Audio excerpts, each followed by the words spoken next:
ठाकरेंच्या सेनेचे खासदार राजाभाऊ वाजेंचे काका हेमंत वाजे आज भाजपमध्ये प्रवेश करणार। मंत्री गिरीश महाजन यांच्या उपस्थितीमध्ये पक्षप्रवेश होणार।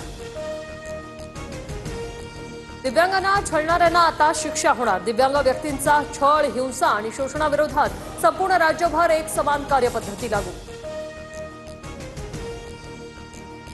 झोपडपट्टी मुक्त मुंबईसाठी सलग 50 एकर क्षेत्रावर समूह पुनर्विकास होणार। योजनेच्या अंमलबजावणीसाठी झोपडीधारकांची संमती गरजेची नाही, शासन आदेश जारी।